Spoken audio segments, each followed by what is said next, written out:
Hi, I'm Elena Ramirez.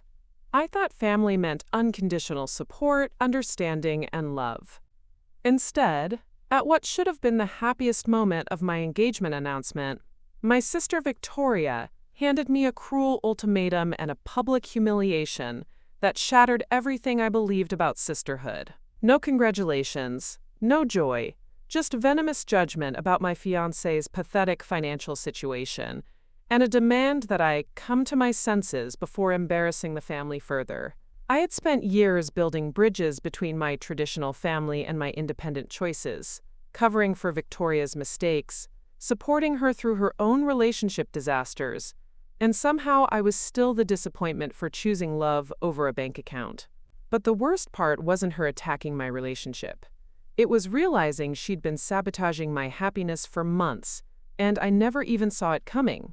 When the truth finally surfaced at our family's annual charity gala, she tried to destroy both our lives rather than admit she was wrong. Before we jump back in, tell us where you're tuning in from, and if this story touches you, make sure you're subscribed, because tomorrow I've saved something extra special for you.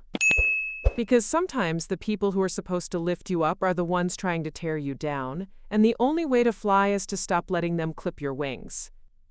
The autumn rain drummed against the tall windows of the Rosewood Country Club as I adjusted my navy dress for the third time, my hands trembling slightly with a mixture of excitement and nerves. The prestigious venue buzzed with the annual Westfield Foundation Charity Gala, an event my family had attended religiously for over 2 decades. Tonight was supposed to be different. Tonight was supposed to be special. Tonight I was finally going to introduce my fiancé, David Coleman, to the extended family and my parents' social circle. The engagement ring felt warm against my finger as I twisted it nervously, watching the elegant crowd mingle beneath crystal chandeliers. Women in designer gowns glided past marble columns, while men in perfectly tailored tuxedos discussed business deals over glasses of aged whiskey. This was Victoria's world.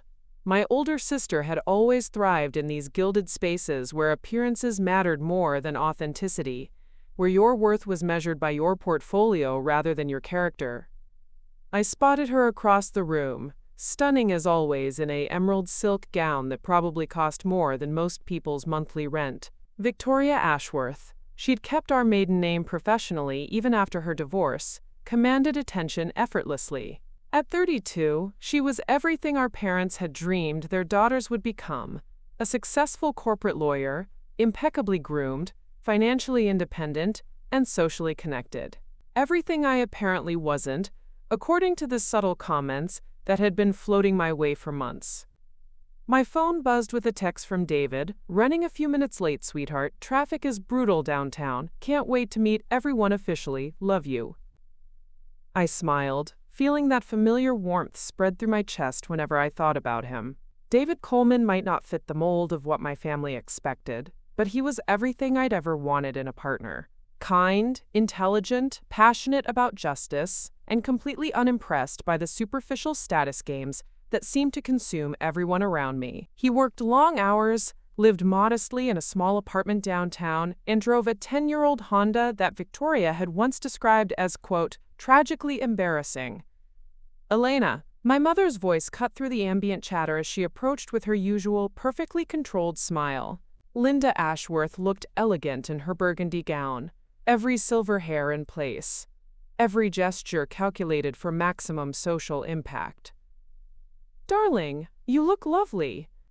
Is your friend joining us tonight?" The pause before friend spoke volumes. Even after 6 months of dating and a month of engagement, my family still refused to take David seriously. They'd met him exactly twice, both brief, awkward encounters where Victoria had dominated the conversation with thinly veiled interrogations about his career prospects and financial situation. "David will be here soon, Mom," I replied, straightening my shoulders. "And he's my fiancé, not my friend. I thought we'd moved past the pretending stage." My mother's smile tightened almost imperceptibly. "Of course, sweetheart. I just want to make sure you're thinking clearly about your future. Marriage is such a significant commitment, and financial compatibility is so important for long-term happiness." Before I could respond, Victoria materialized beside us, like a perfectly groomed storm cloud. She air-kissed my cheek, leaving behind a cloud of expensive perfume and barely concealed disapproval.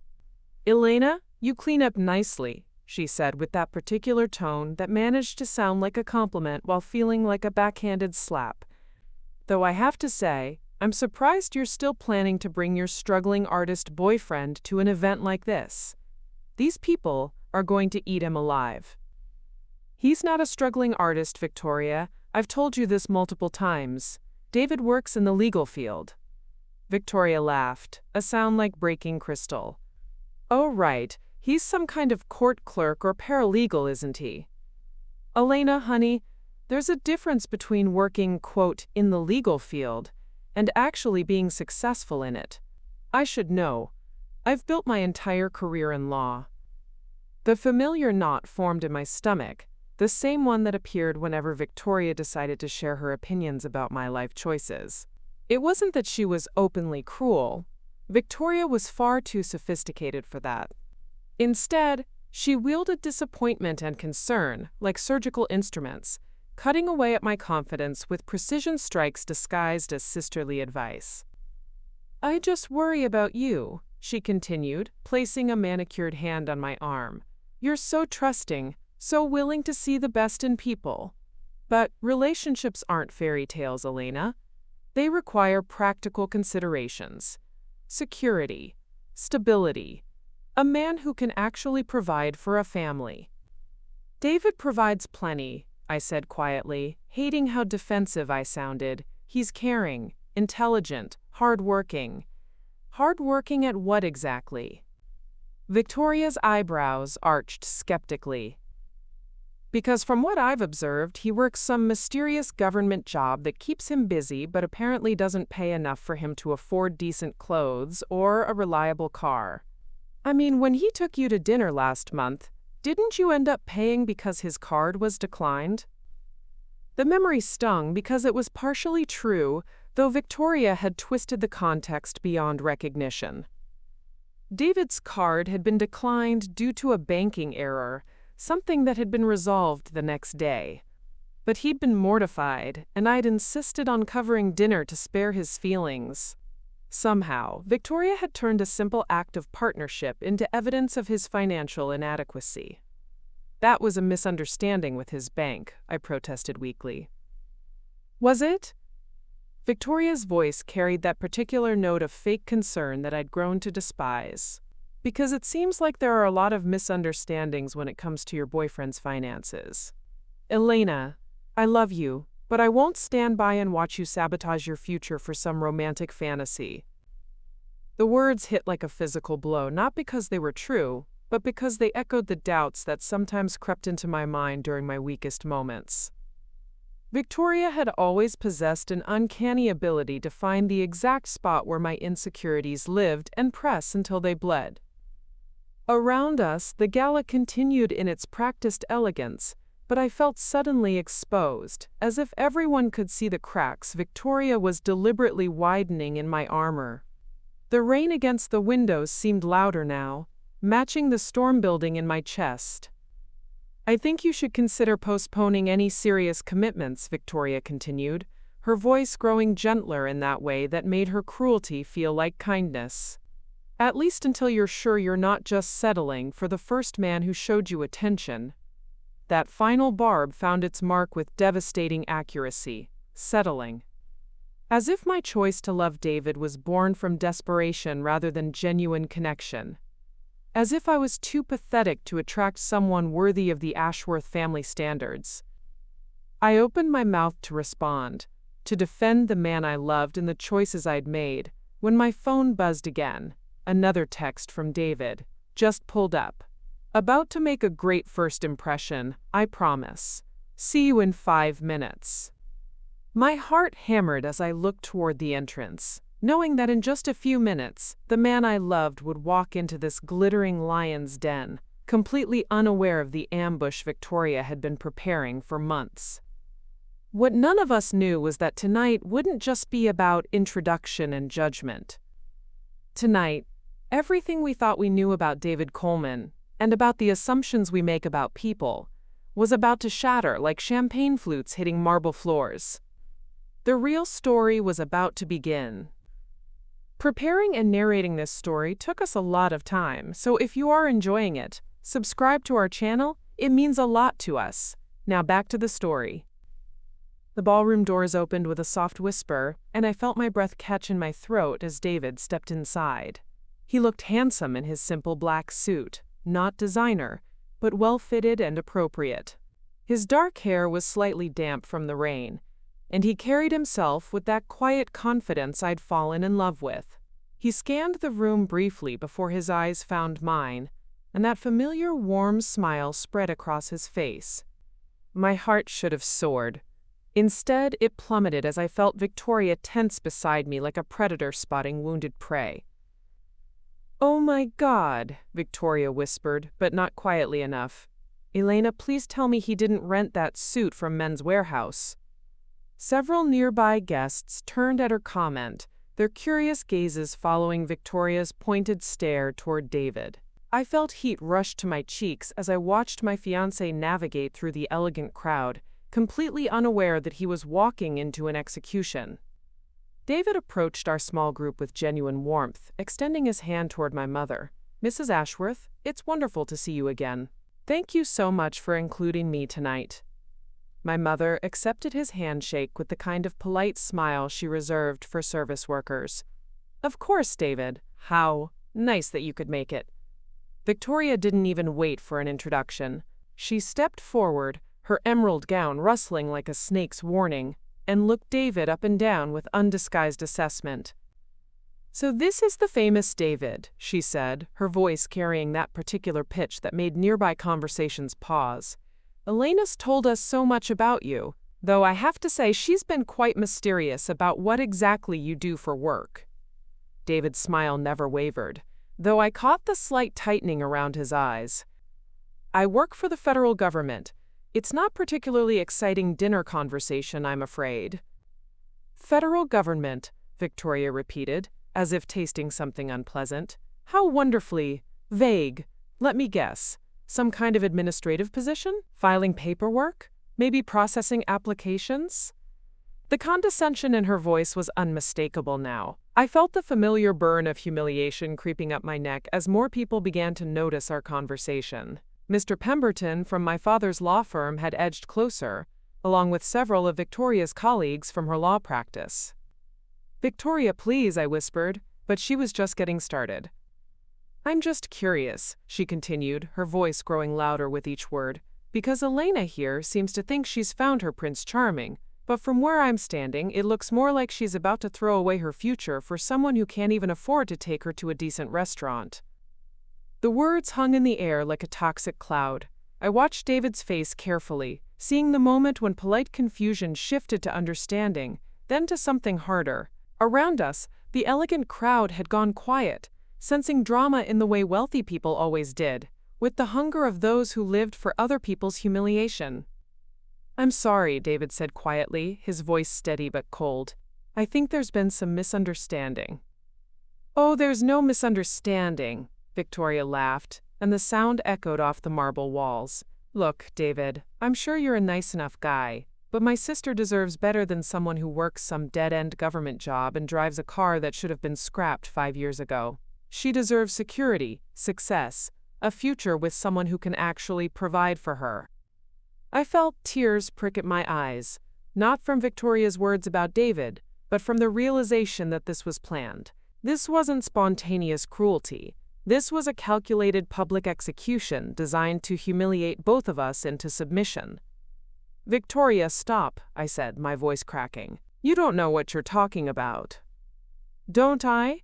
She turned to me with fake sympathy dripping from every word. "Elena, honey, love doesn't pay the bills. Passion doesn't put food on the table. And good intentions don't buy houses or send children to college. I'm trying to save you from making the biggest mistake of your life." David stood perfectly still throughout this assault, his hands clasped behind his back in a way that somehow made him look more dignified than anyone else in the room. When he finally spoke, his voice was quietly controlled. "Ms. Ashworth, I understand your concern for your sister. Family looking out for each other is admirable, but I think you might want to reconsider making assumptions about people you don't actually know." Victoria's eyes flashed with triumph, as if his measured response proved her point about his weakness. "Assumptions? I know exactly what I'm looking at. A man in his 30s with no visible assets, no clear career trajectory, and no apparent ability to support the woman he claims to love. Elena deserves someone who can match her ambition and social standing, not drag her down to his level." The crowd around us had grown larger, drawn by the spectacle like moths to flame. I recognized faces from my father's business associates, my mother's charity committees, Victoria's legal circles, people who would remember this moment, who would gossip about it for months, people who would forever associate my name with this public humiliation. "You know what I think?" Victoria continued, her voice rising to ensure maximum audience participation. "I think you're taking advantage of my sister's kindness. I think you saw a successful, educated woman from a good family and decided to latch on for the ride. Well, I won't let that happen." The accusation hit David like a physical blow. I saw his jaw tighten, saw something dangerous flash in his eyes for just a moment before that careful control reasserted itself. "I see," he said quietly. "And what exactly do you propose to do about it?" Victoria's smile was razor-sharp and absolutely merciless. "I propose that you do the decent thing and walk away. Tonight. Before you embarrass Elena any further with this charade. Before you drag our family name through any more mud with your financial difficulties." She paused, letting the words sink in, letting the crowd absorb every poisonous syllable. "Because let's be honest, David, whatever fantasy Elena is living, whatever story you've sold her about your prospects and your potential, we both know the truth. You're a small man with a small job and smaller ambitions, and you're way out of your league here."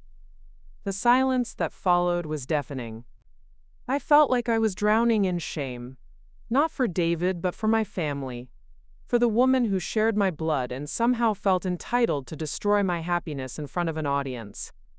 David nodded slowly, as if processing something important. When he looked up, there was something different in his expression. Not anger, not hurt, but a kind of quiet certainty that made my heart skip.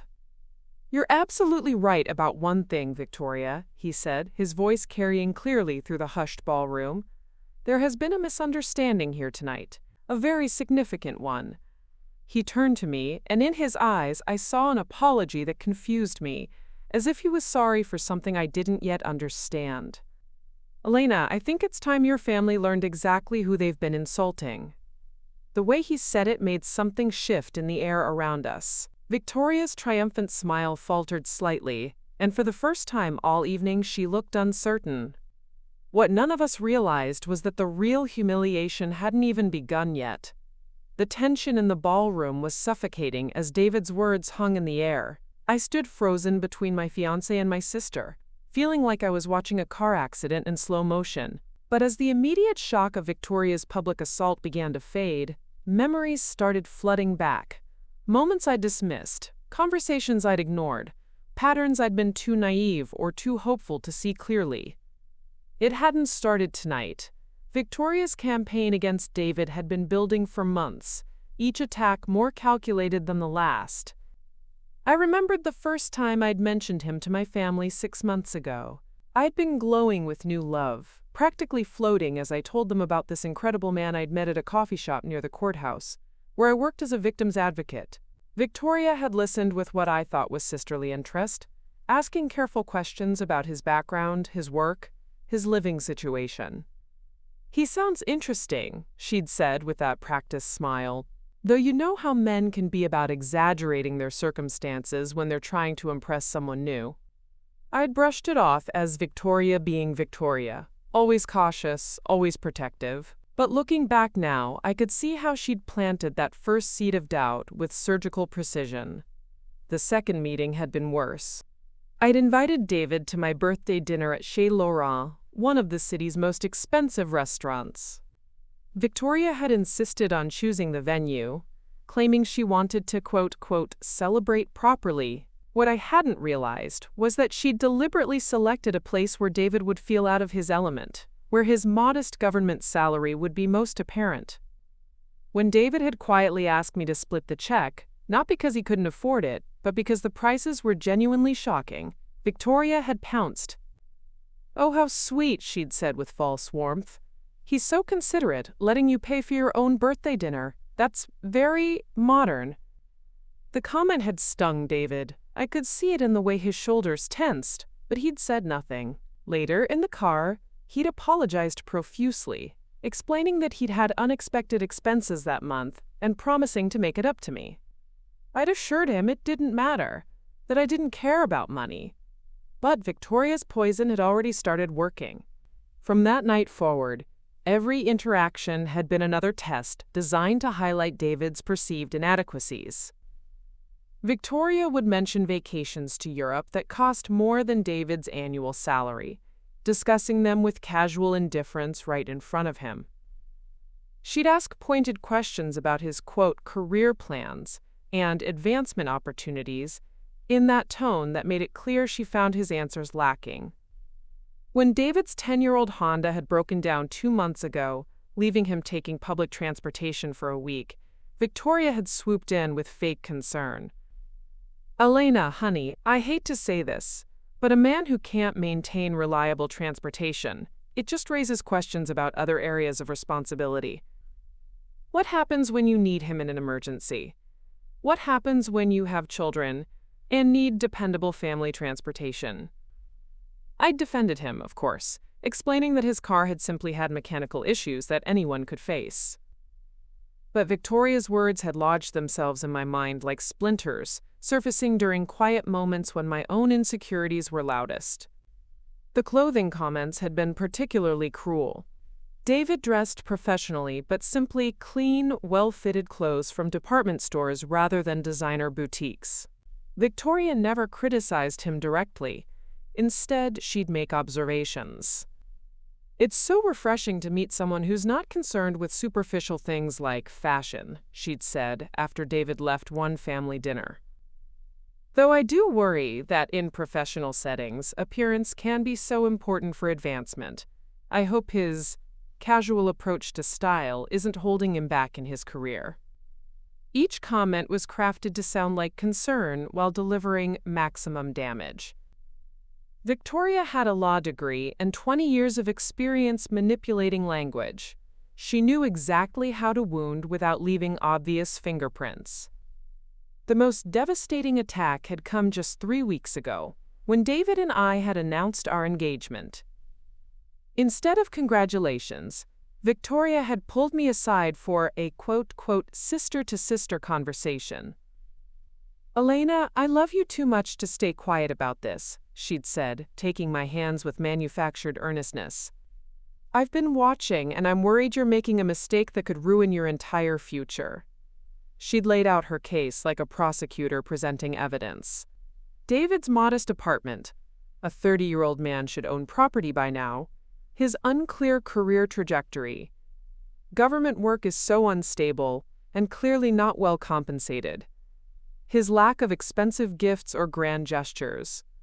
Actions speak louder than words about a man's priorities. "I'm not saying he's a bad person," Victoria had continued. "I'm saying he's not good enough for you. You deserve someone who can match your ambition, your intelligence, your social standing. Someone who can provide the life you've always dreamed of." When I'd protested that David made me happy, that love mattered more than money, Victoria's expression had turned pitying. "Sweetheart, you're 28 years old. This is the time in your life when you make the decisions that determine everything else. Marry David, and you'll spend the next 40 years struggling financially, socially, professionally. You'll watch your friends advance in life while you're held back by his limitations."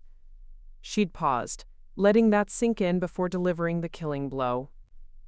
"And when you're 50 and looking back on all the opportunities you missed, all the doors that closed because you chose sentiment over sense, you'll resent him. You'll resent this choice, and by then it'll be too late to change course." The conversation had haunted me for weeks. Not because I believed Victoria was right, but because she'd articulated fears I hadn't even admitted to myself. What if I was making a mistake? What if love really wasn't enough? What if David's contentment with his simple life would eventually feel like a prison? Victoria had sensed my wavering and pressed her advantage. She'd started forwarding me articles about financial compatibility in marriage and the importance of shared ambitions in relationships. She'd shared stories about friends whose marriages had failed due to, quote, economic stress and, quote, mismatched expectations. Most insidiously, she'd begun excluding David from family events while making it seem accidental. She'd planned gatherings at expensive venues or during times when she knew he was working, then expressed disappointment that he, quote, make it again.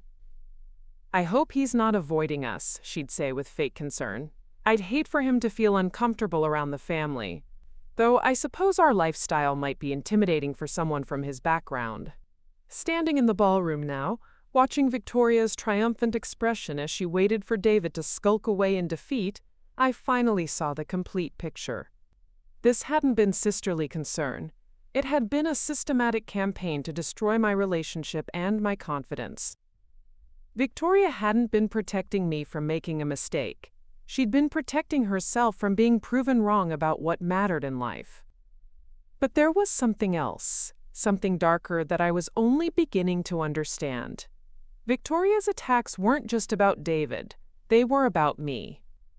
About my choices threatening her worldview, my happiness exposing the emptiness of her own pursuit of status and wealth.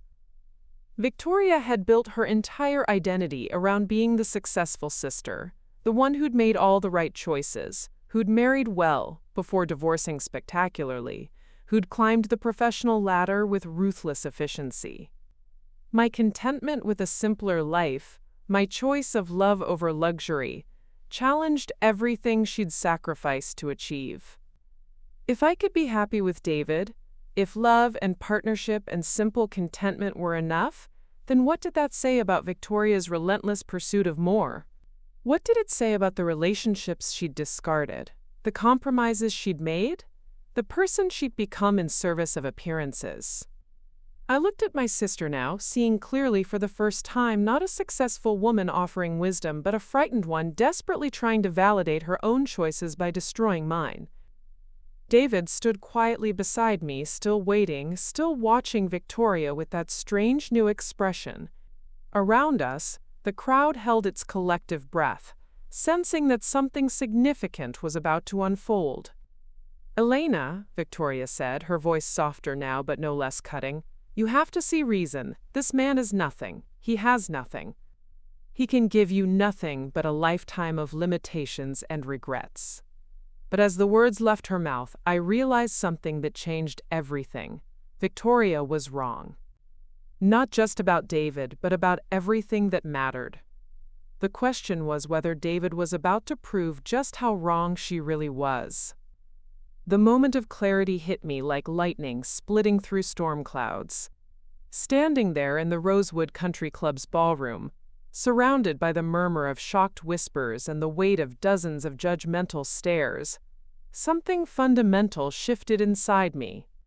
The fog of confusion and self-doubt that Victoria had been cultivating for months suddenly lifted, and I saw everything with devastating precision. This wasn't random. This wasn't spontaneous cruelty born from sisterly concern. This was warfare. Victoria had orchestrated this entire evening like a military campaign, choosing the most public, most humiliating venue possible to deliver her final blow. She'd waited until we were surrounded by our family's entire social circle, lawyers, business leaders, society figures who would spread this story through every important drawing room in the city. She'd timed it perfectly, striking when David was most vulnerable and I was most invested. But as I watched her standing there in her emerald gown, radiating satisfaction at what she clearly believed was her moment of triumph, I realized something that sent ice through my veins. Victoria had made a catastrophic miscalculation. She didn't know David at all. For months, I'd watched my fiancé endure her subtle attacks with grace and dignity that I'd attributed to kindness. Now I understood it wasn't just kindness. It was confidence. The confidence of someone who knew exactly who he was and what he was worth, regardless of what others assumed about him. David had never defended himself against Victoria's insinuations because he hadn't needed to. He'd never corrected her assumptions about his career because he'd been waiting for the right moment to reveal the truth. And Victoria, in her arrogance and prejudice, had just handed him that moment on a silver platter. "You know what, Victoria?" I said, my voice cutting through the ambient chatter like a blade. The crowd around us seemed to sense the shift in energy, conversations dying as heads turned our way. "You're absolutely right about one thing. There has been a fundamental misunderstanding here tonight." Victoria's eyebrows rose slightly, clearly expecting me to capitulate, to apologize for bringing David into her rarefied world. She probably thought I was about to thank her for opening my eyes, to acknowledge that she'd been protecting me from my own poor judgment. Instead, I took a step closer to her, close enough that only she could hear the steel in my voice. "The misunderstanding is that I ever thought you were my sister." Victoria's composed mask slipped for just a moment, confusion flickering across her features. "Elena, what are you talking about?" "I'm talking about the fact that for 6 months, you've been systematically trying to destroy my relationship with the man I love. Not because you were concerned about my happiness, but because my happiness with someone you deemed beneath us threatened everything you've built your identity around." My voice was growing stronger, more certain with each word. Around us, the crowd had gone completely silent, sensing drama that would be dissected at dinner parties for months to come. "You chose this venue deliberately," I continued, gesturing to the opulent ballroom around us. "You chose tonight because you knew there would be witnesses. You wanted maximum humiliation because you thought that would finally break us apart." Victoria's face was hardening now, her lawyer's instincts kicking in as she sensed the conversation turning against her. "Elena, you're being ridiculous. I'm trying to protect you from making the biggest mistake of your life." "No," I said firmly. "You're trying to protect yourself from confronting the possibility that everything you think matters actually doesn't." The words hung between us like a gauntlet thrown down. I could see Victoria processing them, her sharp legal mind working to find an angle of attack, a way to regain control of the narrative she'd so carefully constructed. "Let me tell you what I think really happened here," I said, my voice carrying clearly through the hushed ballroom. "I think you looked at David and saw someone who didn't fit your narrow definition of success. Someone who chose meaningful work over money, contentment over status, authenticity over appearance, and that terrified you." Victoria's mouth opened to protest, but I wasn't finished. "It terrified you because if I could be happy with someone like David, someone who values character over credentials, then what did that say about all the compromises you've made? What did it say about your marriage to Richard, which lasted exactly 18 months before imploding because you both cared more about your public image than each other? What did it say about your 60-hour work weeks and your empty penthouse and your designer clothes that never quite fill the void where a real life should be?" I watched the color drain from Victoria's face as each word hit home. This was the conversation we'd never had, the truth she'd never wanted to acknowledge. Victoria had built her entire sense of self around being the successful sister, the one who'd made all the right choices, who'd followed the approved path to happiness. But standing here tonight, watching her attempt to destroy my joy because it didn't meet her standards, I finally understood that Victoria wasn't successful at all. She was terrified, lonely, and desperately trying to validate her own choices by sabotaging mine. "You want to know what David does for work?" I asked, my voice rising enough that the entire gathering could hear. "You want to know why he's been so mysteriously vague about his, quote, government job?" Victoria nodded, though something in her expression suggested she was beginning to realize she might not want to hear the answer. I turned to David, who had been watching this confrontation with that same quiet intensity I'd noticed when Victoria first began her attack. There was something in his eyes now, not anger, but a kind of patient justice, as if he'd been waiting for exactly this moment. "David," I said clearly, "I think it's time my family learned exactly who they've been insulting for the past 6 months." The silence in the ballroom was absolute now. Even the waitstaff had stopped moving, sensing that they were about to witness something extraordinary. David stepped forward slightly, and when he spoke, his voice carried with it an authority I'd never heard before, not because he'd been hiding it, but because the situation had never called for it. "Victoria," he said, addressing my sister directly, "you've spent this entire evening making assumptions about my character, my prospects, and my ability to provide for Elena. You've questioned my financial stability, my career trajectory, and my social standing." He paused, letting his words settle over the crowd like morning mist. "You've done this because you believe that a person's worth is measured by their visible wealth, their social connections, and their adherence to your particular definition of success." Victoria's mouth was slightly open now, as if she wanted to interrupt but couldn't find the words. "But here's what you don't understand," David continued, his voice growing stronger. "Some of us choose not to advertise our circumstances because we've learned that true character reveals itself not in how people treat those they think are important, but in how they treat those they believe are beneath them."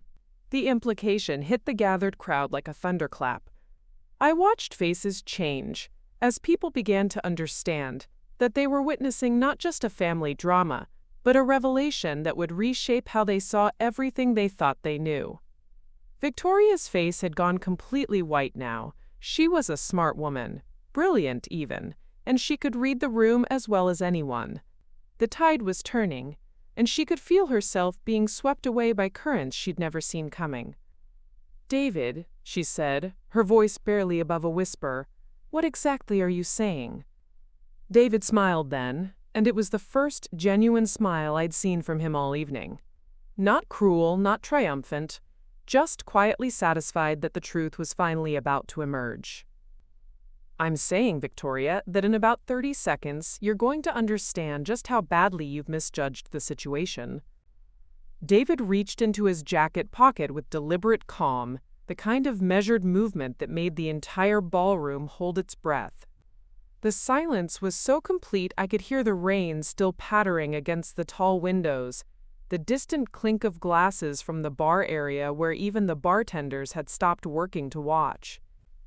"Victoria," David said, his voice carrying that same quiet authority that had been building throughout the evening, "before I answer your question, I want you to understand something important."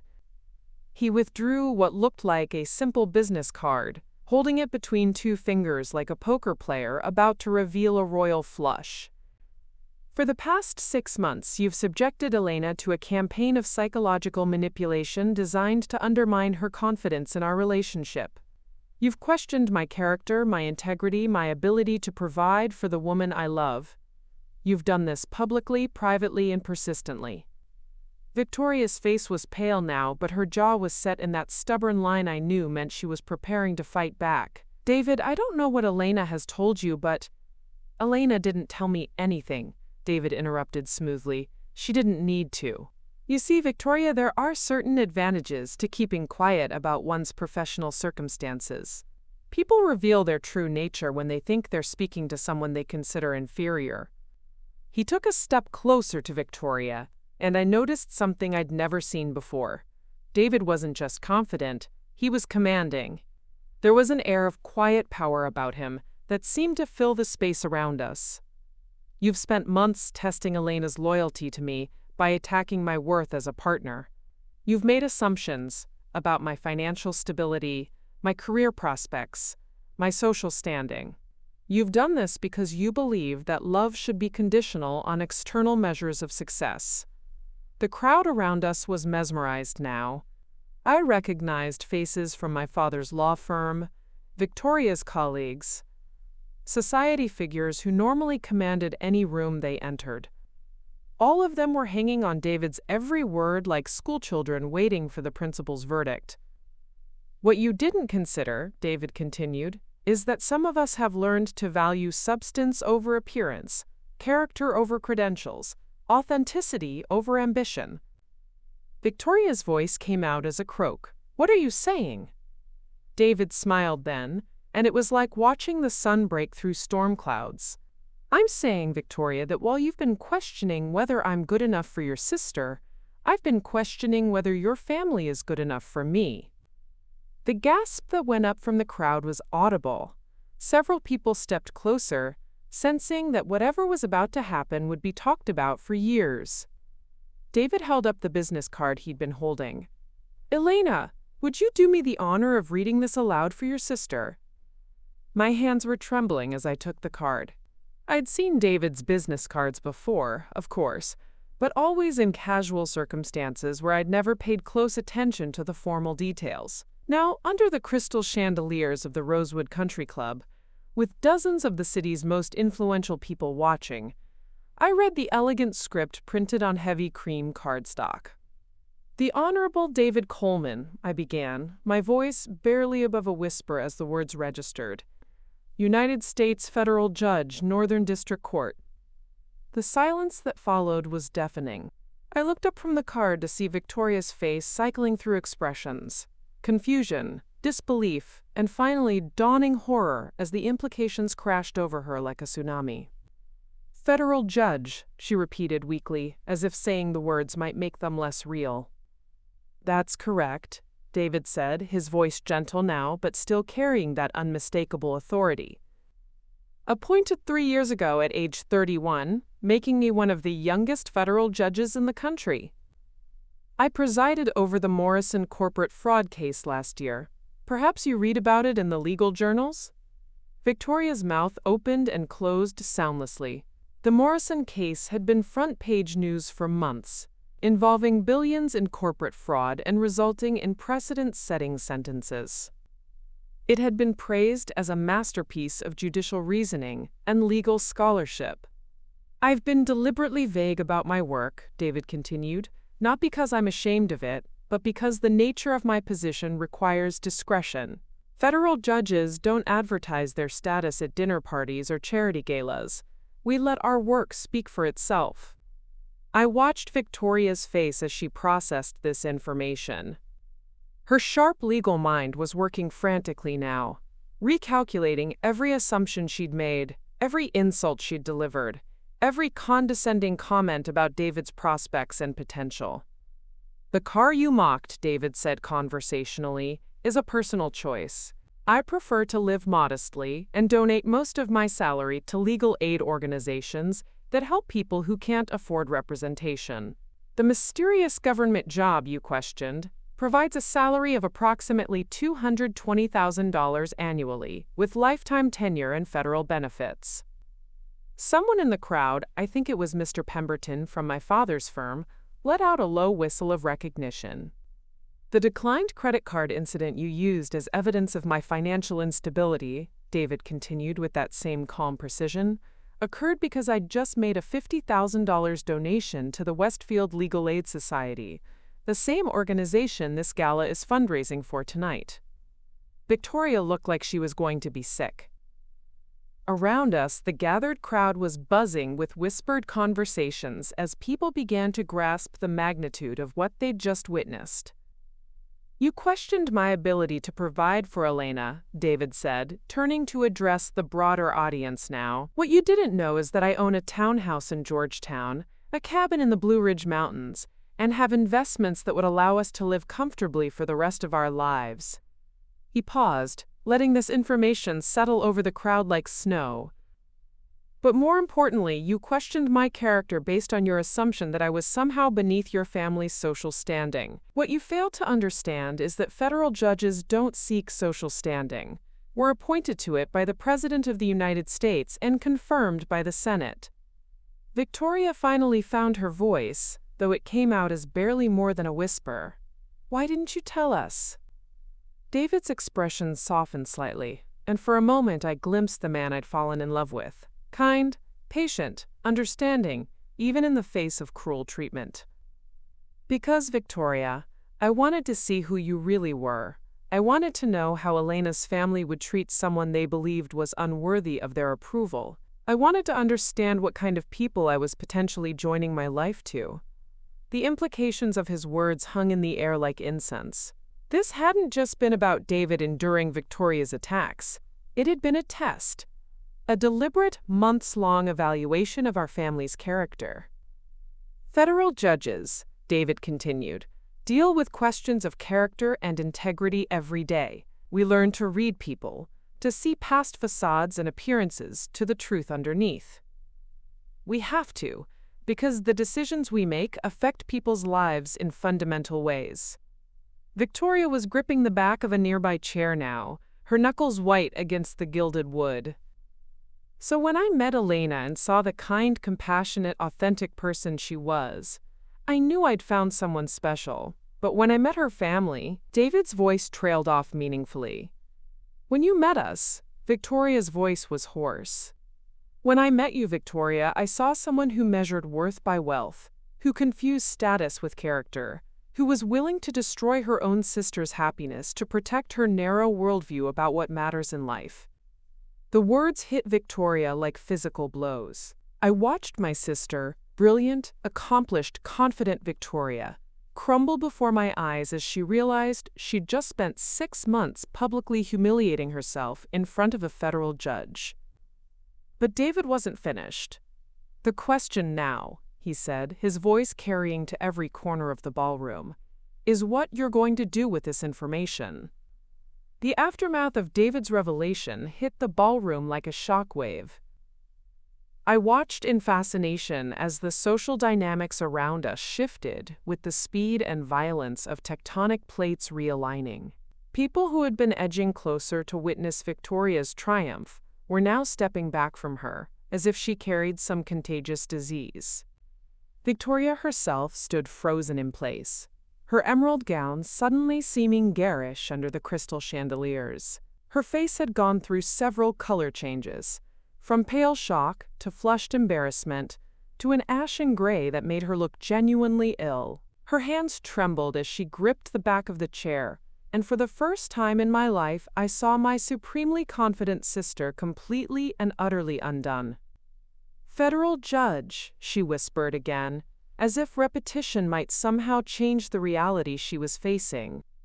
The murmur of conversations around us was growing louder now as the implications rippled through the crowd. I caught fragments of whispered exchanges. "Did you hear that? Federal Judge Coleman? Isn't that the Morrison case, Judge? My God, she's been insulting a federal judge for months. Youngest appointment in decades, I heard. The president personally nominated him." Mr. Pemberton from my father's law firm stepped forward, his face a mixture of awe and professional panic. "Your Honor," he said, his voice carrying the careful deference lawyers reserved for judges, "I had no idea. If I may say so, your handling of the Morrison case was absolutely brilliant. The legal community has been talking about your sentencing memorandum for months." David nodded graciously. "Thank you, Mr. Pemberton, though I think tonight we should focus on more personal matters." The formality of the exchange seemed to hit Victoria like a bucket of ice water.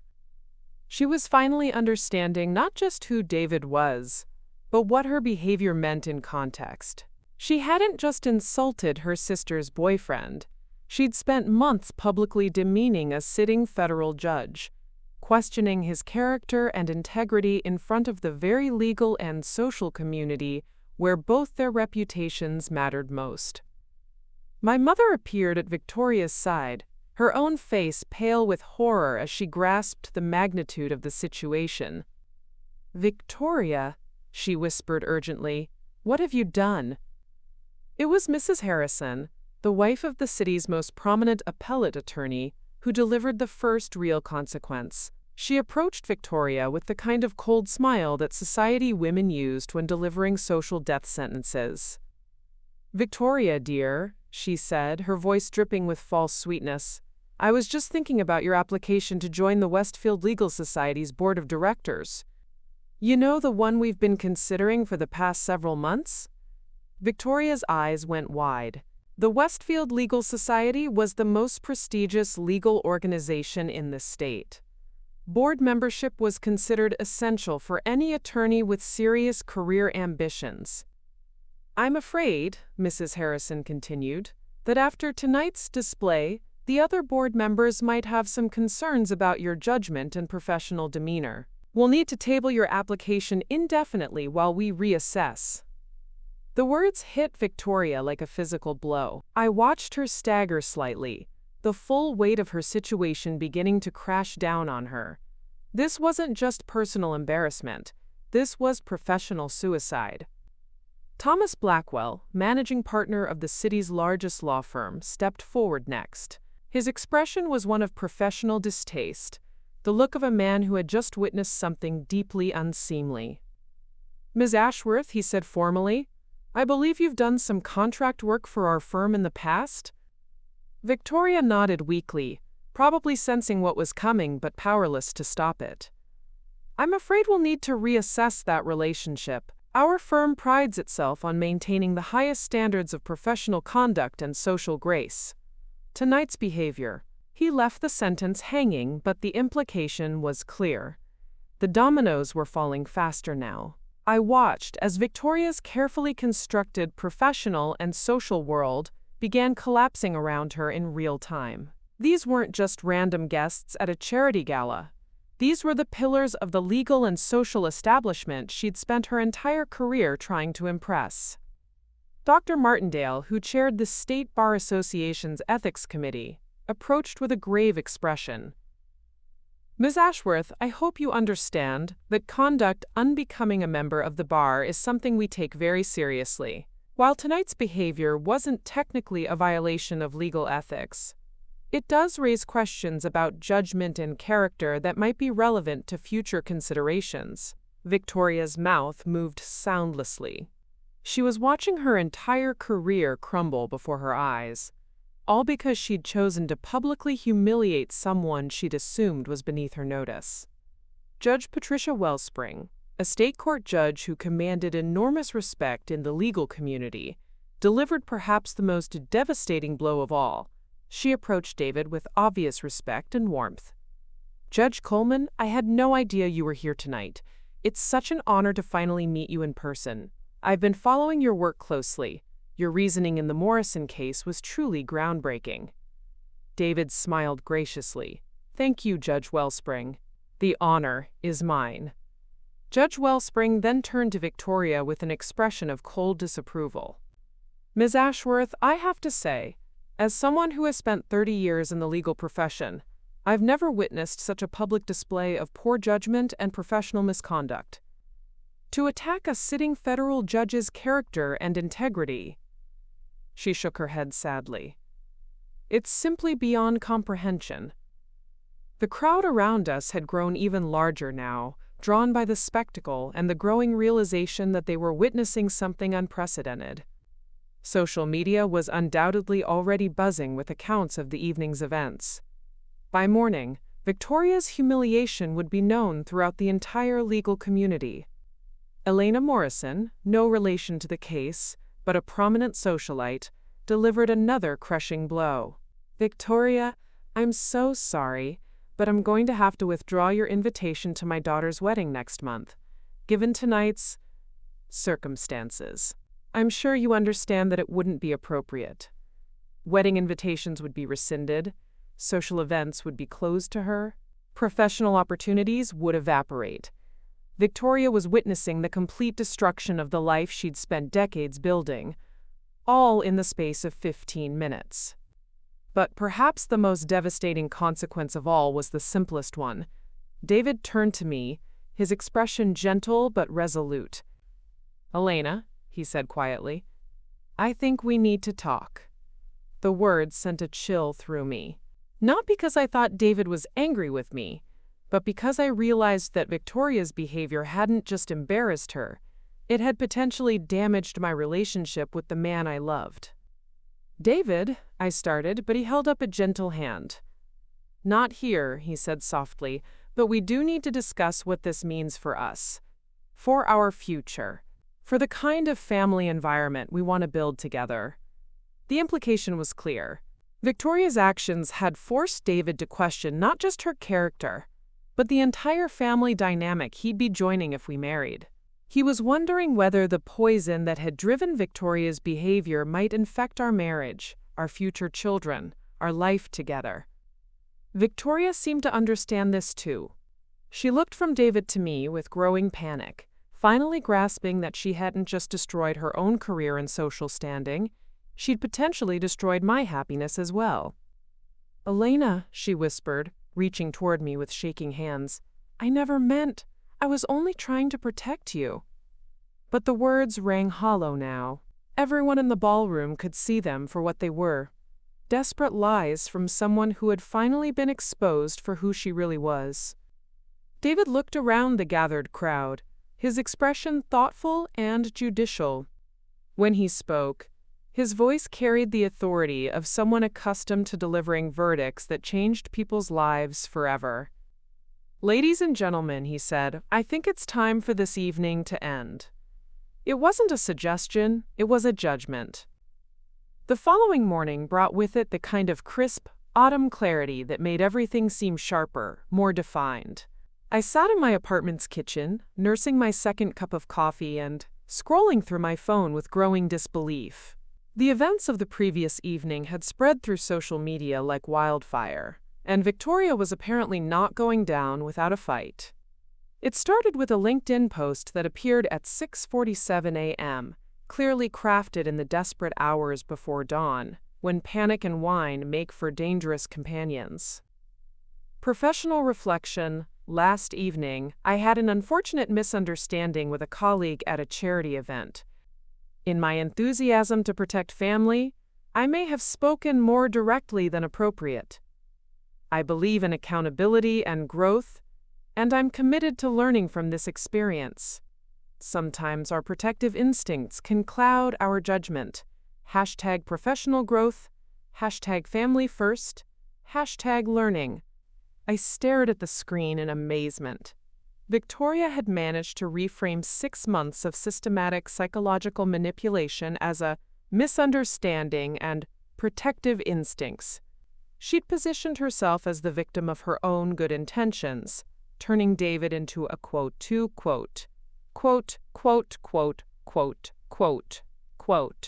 rather than acknowledging his judicial status. The comments section was already filling up with responses, but not the sympathetic support Victoria had clearly been hoping for. Word of last night's events had spread through the legal community's informal networks, with the speed that only truly spectacular professional self-destruction could achieve. "Wasn't this the federal judge incident at the Westfield Gala?" one comment read. "Misunderstanding is an interesting way to describe publicly questioning a sitting judge's character and integrity," another noted. By 8 a.m., my phone was buzzing with calls and texts. My mother had called 4 times, my father twice, and I had 17 unread messages from various family members and friends who had either been at the gala or heard about it secondhand. But it was the text from my cousin Rachel that made my blood run cold. "Elena, you need to see Channel 7's morning show. Victoria is doing damage control. It's not good." I scrambled for the remote, flipping to the local news station just in time to catch Victoria's segment.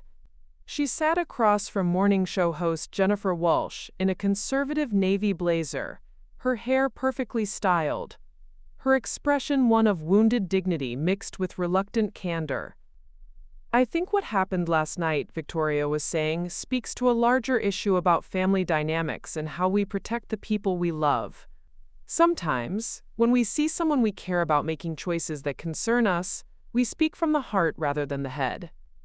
Jennifer Walsh leaned forward with practiced sympathy.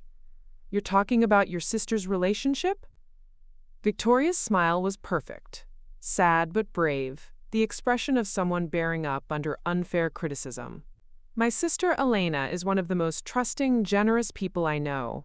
Sometimes I worry that those beautiful qualities make her vulnerable to people who might not have her best interests at heart." I felt sick. Victoria was doing it again, right there on live television. She was painting me as naive and David as potentially predatory, all while positioning herself as the misunderstood protector. Now I understand that David, Judge Coleman, has an impressive position, Victoria continued, her tone carefully modulated to sound reasonable and measured. But position isn't everything. Character is what matters, and when someone hides their true circumstances from family for months, well, it raises questions about what else they might be hiding. The anchor nodded sympathetically. You're saying he was deceptive? I'm saying that healthy relationships are built on transparency and trust, Victoria replied smoothly. When someone keeps their family in the dark about fundamental aspects of their life, it's natural for people who love you to have concerns. I was gripping the remote so tightly my knuckles had gone white. Victoria was doing exactly what David had predicted she would do. She was rewriting the narrative to make herself the reasonable one, and David, the suspicious character who had somehow manipulated both me and the situation. What troubles me most, Victoria continued, is how this has been portrayed. Last night, I was simply trying to have an honest conversation about my concerns for my sister's future. I may have been more direct than I should have been, but my intentions were pure. The response was disproportionate. You're referring to Judge Coleman's revelation of his position? Victoria's pause was perfectly timed, her expression shifting to one of careful consideration. I'm referring to the fact that someone in his position chose to, well, let's just say the timing was interesting. One might wonder if this was always planned as some kind of elaborate setup. My phone exploded with incoming calls. Victoria wasn't just defending her behavior, she was going on the offensive, suggesting that David had orchestrated the entire evening as some kind of trap or manipulation. What I find most concerning, Victoria pressed on, is the idea that anyone who questions a relationship, even with legitimate concerns, should be publicly humiliated for it. Is that the kind of society we want, one where family members are afraid to voice concerns because of potential retaliation? She was brilliant, I had to admit. Evil, but brilliant. In less than 10 minutes of airtime, Victoria had transformed herself from the aggressor into the victim, from the manipulator into the concerned sister who had been ambushed by a vindictive federal judge. My phone rang. David's name appeared on the screen. Are you watching this? He asked, without preamble. Unfortunately, yes. I thought you should know. My chambers received 3 calls this morning from reporters wanting my response to Ms. Ashworth's statements. Apparently, this story is getting national attention. I closed my eyes. David, I'm so sorry. I never imagined she would.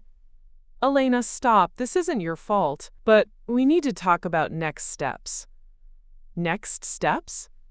David's voice was calm but serious. Your sister just went on television and suggested that a federal judge orchestrated an elaborate scheme to humiliate her. She's questioning my ethics and my motives. This isn't just family drama anymore. It's a potential judicial ethics issue. The implications hit me like a freight train. Victoria wasn't just destroying her own reputation anymore. She was potentially putting David's career at risk. Federal judges were held to the highest ethical standards. Any suggestion of impropriety, even false ones, had to be taken seriously. What does that mean? I asked, though I was afraid I already knew. It means that your sister has just forced this into territory where I can't ignore it for the sake of family harmony. The Judicial Ethics Committee will likely want to review the situation. My colleagues need to know that there's no substance to these allegations. As if summoned by our conversation, my phone buzzed with a text from Victoria. Elena, we need to talk. I can fix this, but I need your help. Meet me at Cafe Meridian at noon, please. I showed the message to David when he arrived at my apartment 20 minutes later. He read it without expression, but I could see the tension in his shoulders. She's going to ask you to corroborate her version of events, he said quietly. She's going to want you to tell people that I was deceptive, that she had legitimate concerns, that her behavior was justified. And if I don't, David's expression was grim. Then she'll probably escalate further. People like Victoria don't surrender. They double down. She's already suggested I'm ethically compromised. The next step would be to claim I'm using my position to intimidate her or manipulate you. I sank onto my couch, overwhelmed by the magnitude of what Victoria had set in motion. What had started as a family conflict was now threatening to become a national scandal involving judicial ethics and abuse of power allegations. "David," I said quietly, "what if she's right about one thing? What if your position does make this impossible? What if being with me means you'll always be vulnerable to this kind of attack?" He sat beside me, taking my hands in his. "Elena, look at me. The only person responsible for this situation is Victoria. She chose to attack my character. She chose to do it publicly. She chose to double down when exposed. And now she's choosing to escalate rather than accept responsibility." He paused, his expression growing more serious. "But you're right about one thing. My position does make certain things complicated, which is why what happens next is going to determine everything." I stared at Victoria's text for a long moment before making my decision. "I'm going to meet her," I told David. He nodded grimly. "I thought you might. But Elena, before you do, there's something you need to see." David opened his laptop and pulled up a folder labeled Documentation. My heart sank as I realized what this meant. David hadn't just been enduring Victoria's attacks for months. He'd been documenting them. "When someone questions your character and integrity repeatedly," David explained, "especially someone with legal training who should know better, you learn to protect yourself. Federal judges deal with people who try to manipulate and intimidate us regularly. We develop certain habits." The first file he opened was a collection of text message screenshots. I recognized the conversations immediately. They were between Victoria and me, but seeing them compiled like this, in chronological order, revealed a pattern that was both systematic and chilling. "June 15th, David read aloud. "Victoria, to you. I'm just worried about David's real intentions. Men who are secretive about their work often have things to hide." June 22nd. "Have you noticed how he always deflects when we ask about his career goals? That's a red flag, Elena." July 3rd. "I did some research on government salaries. He's either lying about his position or he's terrible with money." I felt sick reading them back to back like this. What had seemed like isolated comments of concern now revealed themselves as a coordinated campaign of psychological manipulation. "How did you get these?" I asked weakly. "You forwarded several of them to me when they upset you, asking for my perspective on whether her concerns were valid. You were doubting yourself because of her manipulation. I saved them because I recognized what she was doing." The next folder contained audio recordings, and my blood ran cold as I realized what they were. "Elena, I need you to understand something," David said gently. "In my position, I'm often targeted by people who think they can intimidate or manipulate me. I've learned to protect myself by documenting interactions that seem problematic." He clicked play on the first file. Victoria's voice filled the room, crystal clear and unmistakably her. "I've done some digging into David's background, Elena.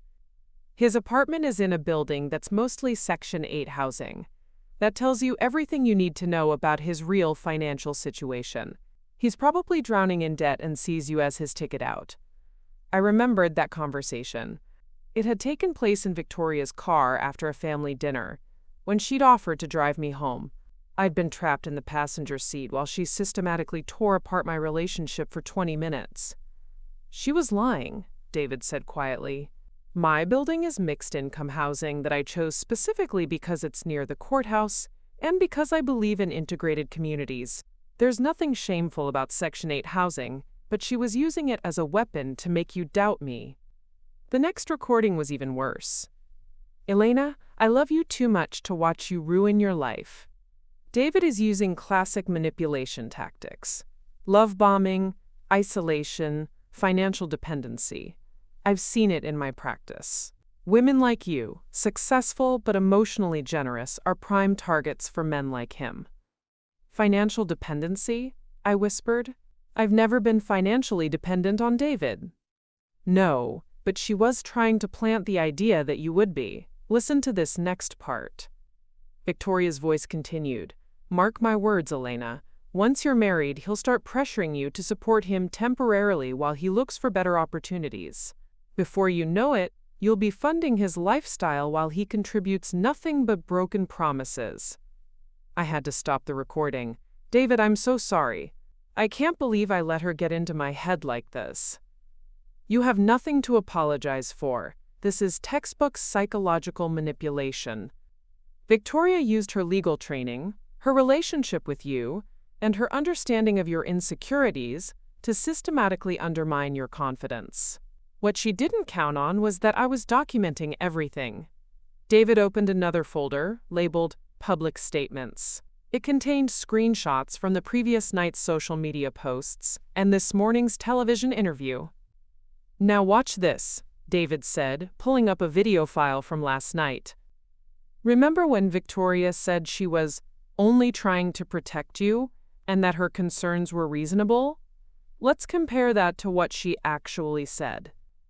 He played a recording from last night's confrontation. Victoria's voice was venomous and clear. Look, David, I'm sure you're a nice enough guy, but my sister deserves better than someone who works some dead-end government job and drives a car that should have been scrapped 5 years ago. She deserves security, success, a future with someone who can actually provide for her. Then he switched to this morning's television interview. I think what happened last night speaks to a larger issue about family dynamics and how we protect the people we love. Sometimes, when we see someone we care about making choices that concern us, we speak from the heart rather than the head. The contrast was devastating. Victoria had gone from vicious personal attacks to portraying herself as a concerned sister speaking from love. She's not just lying about what happened, I said, understanding dawning. She's lying about who she is. Exactly. And now she's going to ask you to support her version of events. She's going to want you to tell people that her behavior was reasonable, that I was deceptive, that she had legitimate concerns. David pulled up one final document, a formal complaint that had apparently been filed with the Judicial Ethics Committee that morning. This came through official channels an hour ago, David said. Victoria has formally accused me of using my judicial position to intimidate and manipulate her. She's claiming that I deliberately concealed my identity to entrap her, then used my authority to publicly humiliate her as retaliation for legitimate family concerns. I stared at the official letterhead in horror. She's actually trying to destroy your career. Yes, which means this is no longer about family dynamics or personal relationships. This is now a formal ethics investigation that could affect my ability to serve as a federal judge. David closed the laptop and looked at me seriously. Elena, when you meet with Victoria in an hour, she's going to ask you to lie for her. She's going to want you to tell investigators that I was secretive and deceptive, that her concerns were reasonable, that my revelation was calculated and vindictive. And if I don't, then she'll probably claim that I'm using my relationship with you to intimidate her. She'll say that I'm manipulating you the same way she claims I manipulated the situation last night. I felt the weight of impossible choices settling on my shoulders. Support my sister and potentially destroy the man I loved, or tell the truth and watch Victoria's life completely implode. There's something else, David said quietly. The Judicial Ethics Committee will want to interview you as part of their investigation. You'll be under oath. Lying to them would be perjury. The implications hit me like a physical blow. Victoria wasn't just asking me to lie to family and friends. She was potentially asking me to commit a federal crime. David reached into his briefcase and withdrew a thick folder. I've prepared a comprehensive response to Victoria's ethics complaint. It includes all the documentation I've been collecting, witness statements from last night's event, and a detailed timeline of Victoria's behavior over the past 6 months. He paused, his expression growing grave. I've also prepared something else. A formal defamation lawsuit against Victoria for her statements on television this morning and her ethics complaint. My reputation and career are now under attack based on documented lies. I have no choice but to defend myself. I stared at the legal documents, understanding that we had crossed a line from which there would be no return. This was no longer a family dispute. It was legal warfare.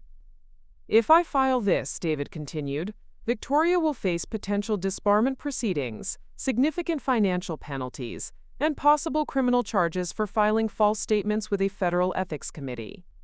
And if you don't file it, then her lies become the official record, and my career is potentially over. I looked at my watch. I had 45 minutes until my meeting with Victoria, 45 minutes to decide whether I was going to save my sister from the consequences of her own actions, or stand by while the man I loved destroyed her completely. But as I sat there, surrounded by evidence of Victoria's systematic cruelty and manipulation, I realized that maybe the choice wasn't mine to make. Maybe Victoria had made it herself. Cafe Meridian at noon was bustling with the usual lunch crowd, but I spotted Victoria immediately.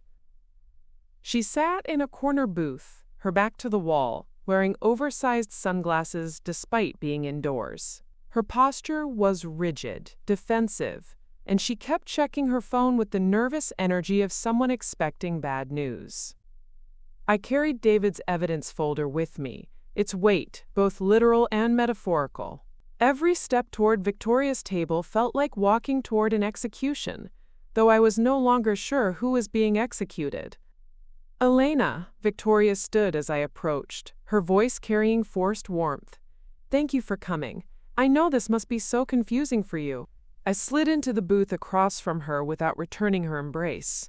Actually, Victoria, things are becoming quite clear. Something in my tone made her pause. She studied my face with the sharp attention of a lawyer reading a hostile witness. Elena, I know you're upset, but I need you to understand that everything I did was to protect you. Protect me from what exactly? I placed the folder on the table between us. From a man who loves me? From someone who makes me happy? Or from my own ability to make good decisions? Victoria's eyes flicked to the folder nervously. From making the biggest mistake of your life. Elena, I know this looks bad, but David manipulated this entire situation. He set us up to look foolish. No, Victoria, you did that all by yourself. Before she could respond, I opened the folder and slid the first document across the table. It was a transcript of her text messages to me over the past 6 months, compiled in chronological order. Victoria's face went pale as she recognized her own words. Elena, where did you get this? I forwarded most of these to David when they upset me. When you made me doubt myself so much that I needed reassurance from the man I love that I wasn't crazy for trusting my own feelings. I watched Victoria scan the messages, seeing her recognize the damning pattern they revealed. 6 months of systematic manipulation, documented in her own words. This looks worse than it was, she said weakly, taken out of context. What context makes this acceptable? I interrupted, pointing to one particular message. You told me David was probably quote, quote, quote, quote, quote, quote, quote, quote, quote, quote, quote, quote, quote, quote, quote, quote, quote, quote. Why had no evidence for that claim? You were deliberately trying to poison my relationship. Victoria's hands trembled slightly as she set the papers down. Elena, I was concerned. You were lying. I slid the next document across the table. This is a transcript of our conversation in your car after Mom's birthday dinner. The one where you told me David's apartment building was, quote, mostly Section 8 housing, and that told me, quote, everything I needed to know about his real financial situation. Victoria's mouth opened and closed soundlessly as she read her own words. David's building is mixed-income housing near the courthouse, I continued. Something you could have easily verified if you'd actually cared about facts, rather than just finding ways to hurt him. I pulled out my phone and started playing the audio recording. Victoria's voice filled the space between us, venomous and calculating. Elena, I love you too much to watch you ruin your life. David is using classic manipulation tactics. Love bombing, isolation, financial dependency. Turn that off, Victoria whispered, glancing around nervously as other patrons began to look our way. Why? Embarrassed by your own words? I paused the recording. You accused David of financial manipulation while he was earning $220,000 a year as a federal judge. You called him a manipulator while you were systematically manipulating me. Victoria reached across the table desperately. Elena, please. You have to understand. I understand perfectly. I pulled out my phone again, this time showing her the morning's news coverage. I understand that when your lies were exposed, instead of apologizing, you went on television and made it worse. Victoria's face crumpled as she saw the headlines. Federal judge accused of ethics violations by humiliated sister-in-law and, quote, legal expert questions judge's conduct in charity gala confrontation. You didn't just attack David last night, I said quietly. You've spent this morning trying to destroy his career with a federal ethics complaint based on lies you know are false. Elena, I can fix this, Victoria said desperately, but I need you to help me. I need you to tell people that David was deceptive, that my concerns were reasonable. You want me to lie under oath to federal investigators. Victoria's eyes went wide. What? The Judicial Ethics Committee will interview me as part of their investigation. Anything I tell them will be under oath. You're asking me to commit perjury to save you from the consequences of your own behavior. I pulled out the final document. David's prepared a defamation lawsuit. Victoria's face went ashen as she scanned the legal language. If I don't help you lie, I continued, David will file this lawsuit. You'll face disbarment proceedings, financial penalties, and possible criminal charges for filing false statements with federal authorities. Victoria was shaking now, the full weight of her situation finally crashing down on her.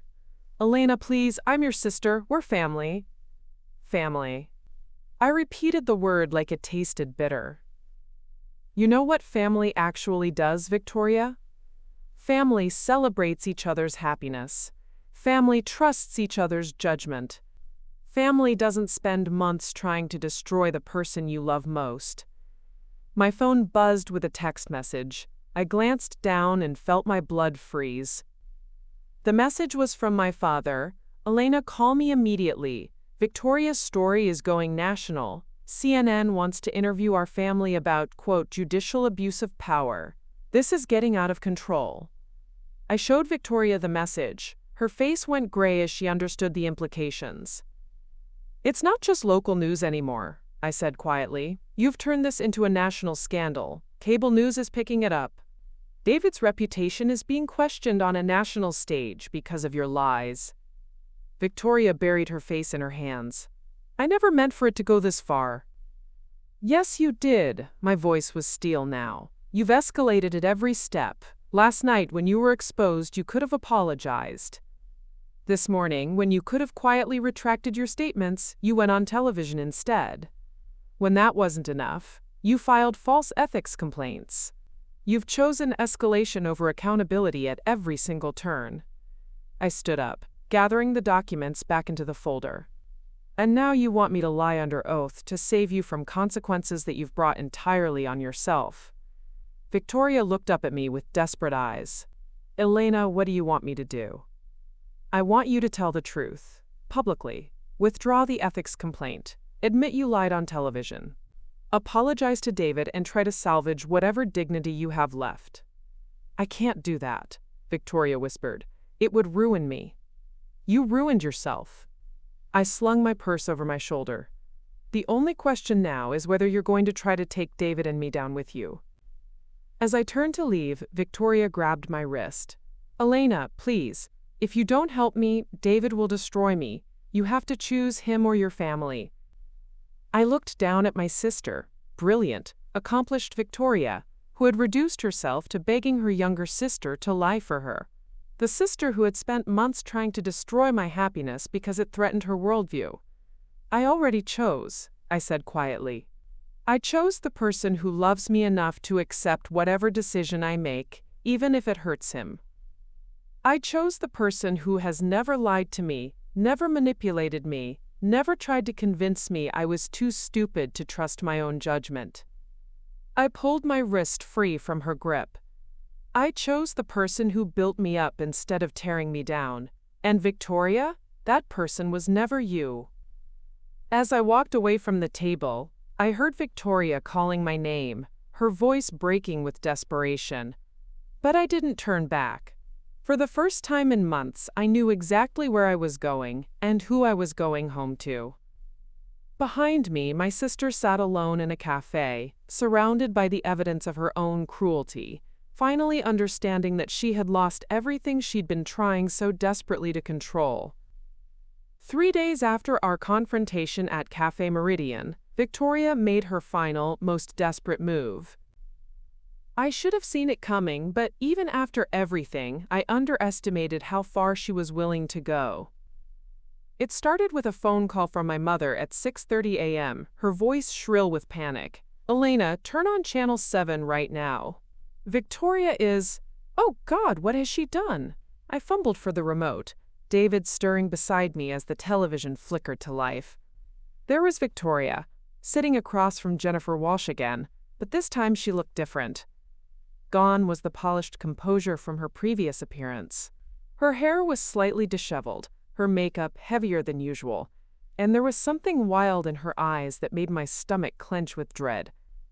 "I need to correct something from my previous interview," Victoria was saying, her voice trembling with what appeared to be barely controlled emotion. "I've been protecting someone I love, but I can't stay silent anymore when an innocent person is being threatened." Jennifer Walsh leaned forward with predatory interest. "What are you saying, Victoria?" "I'm saying that Judge David Coleman has been using his position to intimidate and control my family for months. What you saw at the charity gala wasn't the beginning. It was the culmination of a pattern of psychological manipulation that goes much deeper than anyone realizes." I felt David go rigid beside me. "What is she doing?" he whispered.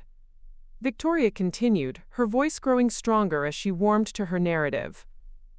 "David deliberately targeted my sister because she works as a victim's advocate, someone who would naturally be sympathetic to claims of being misunderstood or persecuted. He isolated her from family, convinced her that we were the problem, and systematically turned her against us." "That's a serious accusation," Jennifer Walsh said, her eyes gleaming with the prospect of a bigger story.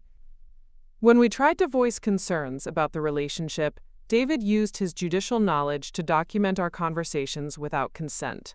He's been building a case against our family, using his legal expertise to twist normal family concerns into evidence of harassment." My hands were shaking as I reached for my phone to call David's lawyer, but Victoria wasn't finished.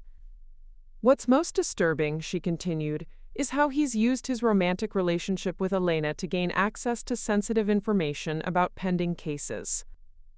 Elena's work as a victim's advocate means she handles cases that sometimes come before federal court. I have reason to believe David has been using pillow talk to gain improper access to case information." "No," I breathed, understanding the devastating implications. Victoria was accusing David not just of personal misconduct, but of judicial corruption, using our relationship to gain insider information about cases.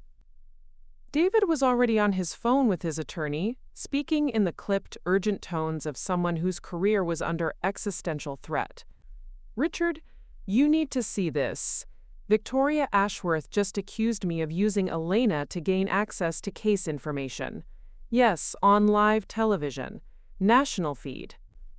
Victoria's coup de grace came next. "I've prepared a formal complaint to the Department of Justice requesting a full investigation into Judge Coleman's conduct. I have documentation showing a pattern of intimidation, retaliation, and potential corruption that goes far beyond last week's incident." The screen cut to Jennifer Walsh addressing the camera directly. This is a developing story that raises serious questions about judicial ethics and abuse of power. Channel 7 News has reached out to Judge Coleman's office for comment, but we've received no response. I turned off the television, my hands shaking. David, she's trying to destroy everything. Your career, our relationship, your entire reputation. David's face was grim as he ended his call. Richard is on his way over. We need to prepare for a full-scale defense. Victoria has just made this a Department of Justice matter. Within an hour, David's apartment had transformed into a war room. His attorney Richard Castellanos sat at the dining table with stacks of documents spread before him, his expression growing darker as he reviewed Victoria's latest allegations. "This is actually good news," Richard said, which seemed insane given the circumstances. "How is any of this good news?" I asked. "Because Victoria has overplayed her hand. She's made specific, documentable claims that we can definitively disprove." Richard pulled out a thick folder. "David has been meticulous about maintaining ethical boundaries. Every case that's come through Elena's office that could potentially reach federal court has been flagged and documented." He showed us a spreadsheet that David had apparently been maintaining since we started dating. "Look at this." Every time Elena mentioned a case that might have federal implications, David documented it and immediately recused himself from any potential involvement. He's been more careful about conflicts of interest than most judges who aren't dating victims' advocates. David nodded grimly. "I saw this potential issue from day one. That's why I've been documenting everything, not just Victoria's behavior, but my own ethical compliance." Richard continued. "Victoria's claim about pillow talk and case information is particularly stupid. Federal judges receive case assignments through random computer selection. There's no way David could manipulate which cases he gets. And the documentation shows he's consistently recused himself from anything, with even remote connections to Elena's work." My phone buzzed with a text from an unknown number. "Elena, this is Jennifer Walsh from Channel 7. I'd like to interview you about your sister's allegations regarding Judge Coleman. The public deserves to hear your side of the story." I showed the message to David and Richard. Richard's expression was calculating. "Actually," he said slowly, "this might be exactly what we need." "You want me to go on television?" "I want you to tell the truth. On the record, under the bright lights where everyone can see and hear you." Richard leaned forward. "Victoria is banking on the fact that you'll stay silent to protect family relationships. She's counting on being the only voice in this narrative." David shook his head. "Richard, I can't ask Elena to put herself in that position. The media will tear her apart." "David," I said quietly, "what would happen if I don't speak out?" Richard answered before David could. "Then Victoria's lies become the official record. The Department of Justice investigation moves forward. David faces potential criminal charges and certain removal from the bench, and Victoria gets exactly what she wanted from the beginning, to destroy your relationship and your happiness." I looked at David, seeing the defeat in his eyes. He was prepared to sacrifice his career rather than ask me to publicly defend him against my own sister. "What would I need to say?" I asked. Richard pulled out another document. The truth, about Victoria's systematic campaign of manipulation, about David's ethical conduct, about your work, and how carefully David has maintained appropriate boundaries. "And Victoria's latest lies? We have phone records showing that David has never called you during work hours unless it was a personal emergency. We have documentation of his recusals. We have email records showing that you've never discussed pending cases with him. Victoria's accusations aren't just false, they're provably false." My phone rang. It was my father. "Elena?" His voice was strained. "I just got off the phone with 3 reporters and someone from the Justice Department. This has gone too far. Your sister needs to stop this before she destroys everyone, including herself." "What did you tell them, Dad?" "I told them the truth. That Victoria has been jealous of your happiness from the beginning. That her behavior at the gala was appalling. and that I've never seen David behave as anything other than a gentleman with impeccable character. The words hit me like a revelation. My father, conservative, traditional, careful about family reputation, was publicly supporting David over Victoria. Dad, are you saying? I'm saying your sister has lost her mind, and I won't let her destroy a good man's career because she can't stand being wrong. His voice was firm. Elena, you need to fight for David. Publicly. Because Victoria sure as hell isn't going to stop fighting against him. After he hung up, I looked at Richard and David. Set up the interview. David started to protest, but I cut him off. Victoria made this choice. She chose escalation over truth. Destruction over accountability. She's trying to destroy the man I love using lies she knows are false. I stood up, feeling a steel resolve settle into my bones. If she wants a war, she's got one. Richard smiled grimly. Jennifer Walsh is going to get the interview of her career. Victoria had made one final, fatal error. She'd assumed I would never publicly choose David over family. She'd counted on my silence, my conflict avoidance, my unwillingness to definitively take sides. But she'd forgotten something crucial about the woman she'd spent months trying to manipulate and control. I wasn't the same person I'd been 6 months ago, and I was done being afraid of telling the truth. The Channel 7 studios felt surreal under the bright television lights. I sat across from Jennifer Walsh, David's evidence folder at my side, my heart hammering but my voice steady. Richard had coached me for hours, but ultimately this came down to something simple: telling the truth. Elena, thank you for joining us, Jennifer began. Your sister Victoria has made some very serious allegations about Judge Coleman. What's your response? I looked directly into the camera, knowing that millions of people were watching, knowing that David's career and our future hung on the next few minutes.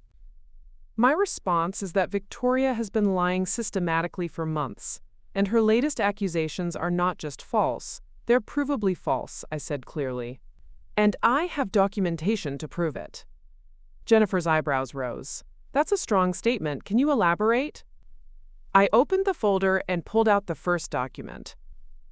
This is a chronological record of every case I've handled as a victim's advocate that had any potential federal jurisdiction overlap. David maintained this record from the beginning of our relationship. I held up the spreadsheet for the camera. In every single instance where a case might theoretically reach federal court, David immediately filed recusal paperwork. He's been more careful about conflicts of interest than federal ethics require. But your sister claims he was using your relationship to gain inside information. Then my sister is lying. I pulled out my phone. These are David's call logs for the past 6 months. He has never called me during work hours unless it was a personal emergency, and I can document those emergencies. He has never asked me about cases, never shown interest in my work beyond general support. Jennifer was clearly struggling to keep up with the documentation. Victoria also claims that Judge Coleman has been intimidating your family. I almost laughed. Jennifer, let me show you what actual intimidation looks like. I pulled out my phone and played one of Victoria's recorded voice messages. Her voice filled the studio. Elena, I love you too much to watch you ruin your life. David is using classic manipulation tactics: love bombing, isolation, financial dependency. I've seen it in my practice. Women like you, successful but emotionally generous, are prime targets for men like him. Jennifer's mouth fell open slightly. When was this recorded? 3 months ago. This is one of dozens of messages where Victoria systematically tried to convince me that David was manipulating me. The irony is that she was describing exactly what she was doing. I played another recording. Mark my words, Elena. Once you're married, he'll start pressuring you to support him temporarily while he looks for better opportunities. Before you know it, you'll be funding his lifestyle while he contributes nothing but broken promises. Victoria was telling me this about a man who earns $220,000 annually as a federal judge and lives modestly by choice, I explained. She was systematically lying to destroy my relationship. Jennifer was clearly recalibrating her approach. But why would your sister do this? Because my happiness threatened her worldview, I said simply. Victoria built her identity around the idea that success is measured by money, status, and social climbing. The fact that I could be happy with someone who valued character over credentials was intolerable to her. I pulled out the next document. This is Victoria's social media history. Look at these posts from before she met David. I showed screenshots of Victoria's LinkedIn posts about strategic relationship building and networking for success. One post from 8 months ago read, "Success in life requires making hard choices about who deserves your time and energy. Not everyone who wants access to your life has earned it through their achievements." Victoria didn't just dislike David, I continued. She saw him as beneath our family's social standing. When he turned out to be a federal judge, it shattered her entire belief system about what mattered. My phone buzzed with a text message. I glanced down and felt my heart stop. The message was from Victoria. "Elena, please stop. I'll withdraw everything. Please don't destroy me on national television." I showed the message to Jennifer, who read it on air. "Your sister just sent you this message asking you to stop. How do you respond?" I respond that Victoria had months to tell the truth. She chose escalation at every step. She chose to file false ethics complaints. She chose to accuse David of federal crimes on national television this morning. My voice was steel now. Victoria made this bed. She can lie in it. But the real bombshell came next. Jennifer's producer handed her a piece of paper, and her eyes went wide as she read it.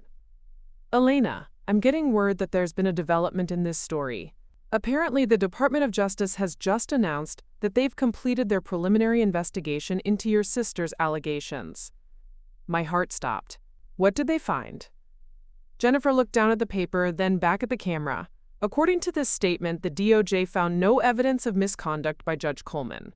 Moreover, they're stating that the complaint appears to contain materially false statements, and they're referring the matter to the State Bar Association for potential disciplinary action against Victoria Ashworth. The words hit me like lightning. It was over. David was cleared, and Victoria was facing the professional consequences she'd brought on herself. But Jennifer wasn't finished reading. The statement also says that Judge Coleman's ethical conduct throughout this matter has been exemplary, and that his documentation and recusal practices exceed federal requirements. I felt tears prick my eyes. David wasn't just cleared. He was being publicly vindicated by the Department of Justice itself. "Elena," Jennifer said gently, "how do you feel about this news?" "I feel like justice has been served," I said simply. "David never should have had to endure this. His reputation never should have been questioned. And Victoria." I paused, looking directly into the camera. Victoria needs to face the consequences of her choices. My phone rang. It was David. "Elena," his voice was thick with emotion. "Richard just got the call. It's over. I'm cleared completely." "I know," I said, tears flowing freely now. "I love you." "I love you too. Come home."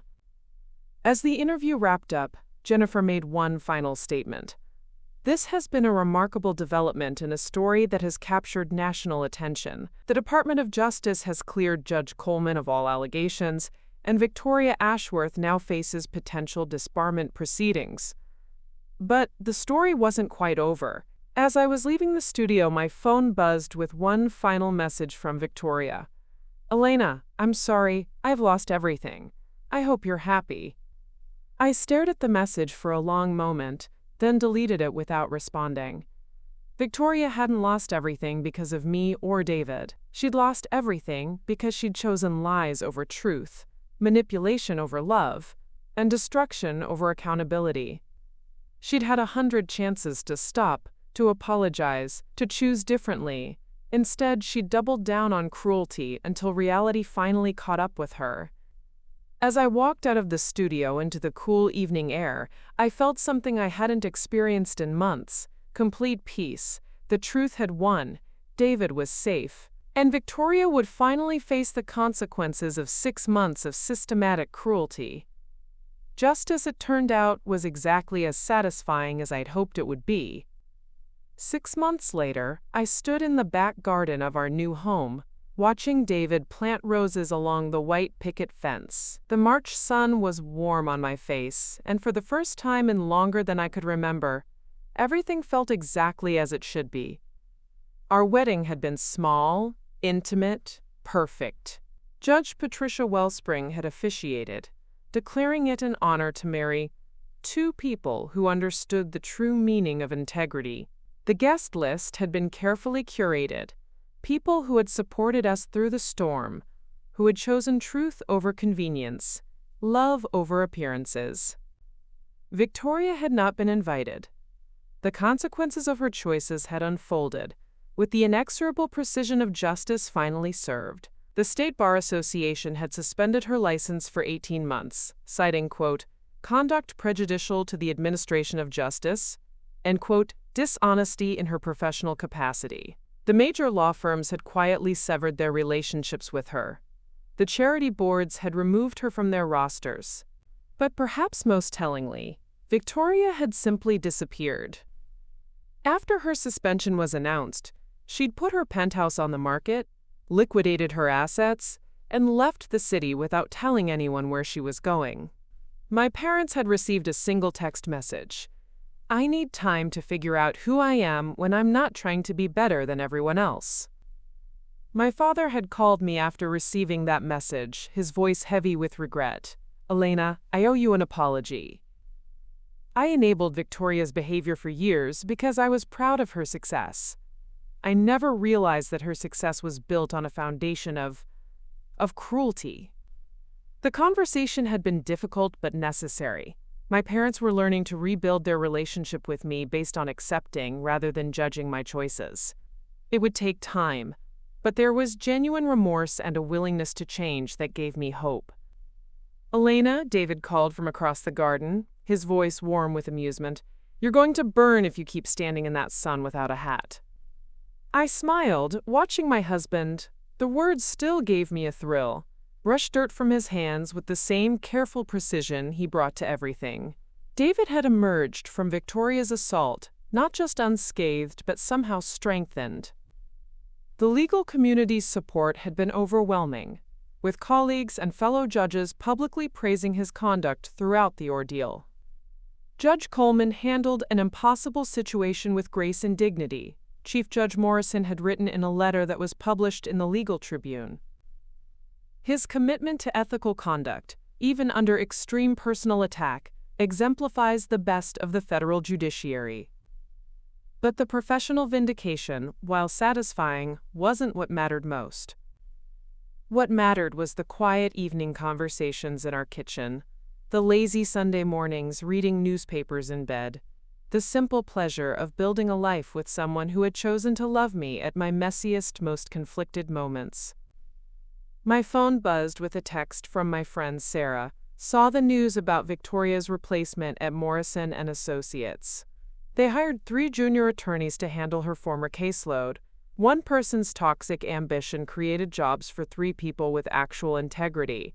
Karma is beautiful.